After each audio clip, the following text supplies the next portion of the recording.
Right. So I tried to call Slidell, Louisiana again to report that when Alvera Ann Holland was married to Dave McMillan at St. Margaret Mary Church in Slidell, Louisiana, she invited me to the wedding and had me gang raped. I wasn't supposed to spend the night, but she said, well, go ahead. I got a hotel room for you. Just spend the night. So I spend the night and wake up the next morning feeling like I had sex. I was the only person in the room when I went to bed. And I wake up to someone named, he said his name was Brian, and he said something like there's only one way out of this room. Something like that. And I was like, well, there's always more than one way out of the room. And there were some men lined up on the other side of the room, and he said I had to pick one, and they all introduced themselves to me, and I don't remember their names, but one was just polite, and I said, well, I guess I pick him. And I don't remember what happened after that. There was a video camera by the door. Brian, call me Brian, don't call me Brian, was sitting sort of like at the foot of the bed, and the other men were on the left side of the room if you're sitting on the bed. I woke up the next morning, like I said, and feeling like I had sex, and Al's friend Stacy and her supposed cousin took me to Cracker Barrel to get something to eat. I didn't have any money. They said they paid for it. So I got a baked potato and a soda. I think it was a Coca-Cola. And I drove back to Baton Rouge, kind of freaked out. And I drove actually back to the Brightside apartment, which I didn't live there anymore. And I don't think Al lived there anymore. She told me she moved to Texas with Stacy, her roommate, sort of a redhead, tallish, sort of medium-boned lady. Excuse me. So I walked in, the doors unlocked, and called 911. And in the middle of the conversation, I realized, wait the fuck a second, I don't live here anymore. But it looks the same as when we did live there. Because some man walked in the apartment, and I was like, who the fuck is that? And then I realized, wait the fuck a second, I don't live here anymore. So I went back to my apartment, and I'm not really sure what happened about that. Probably nothing, right?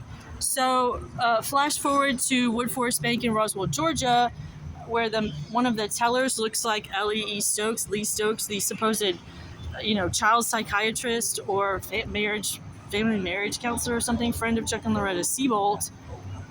I called it in again to Slidell because all these people are that I started seeing from Slidell. So his practice supposedly was in New Orleans East. If you're going to New Orleans from Slidell, you veer right at the adult movie sign. It's probably still there. It's been there forever. It's a huge ass adult movie sign billboard, and you take the right, and you go down, and it's on the left, like way, way down the road. Supposedly, Loretta told me he died in prison because he was charged and convicted of inappropriate behavior with a minor. That wasn't me. And Mary Lynch, or someone that looked like Mary Lynch, was a police officer wondering why I couldn't remember anything. And I'm like, well, he hypnotized me. I know that for fact. And I would wake up and my clothes would be disheveled, but I didn't remember anything. And I would tell Loretta that I didn't want to go there anymore, but she didn't, listen to me until finally she said, well, whatever. And she said he died in prison. Well, apparently he didn't die. He's still alive. So I reported that as well. Let's see, what else? What was I talking about? Right, Slidell. So I call again today, Slidell, Louisiana, supposedly. Except some stupid ass bitch on the phone keeps asking me the address of this hotel like I'm supposed to fucking be a walking encyclopedia of fucking addresses.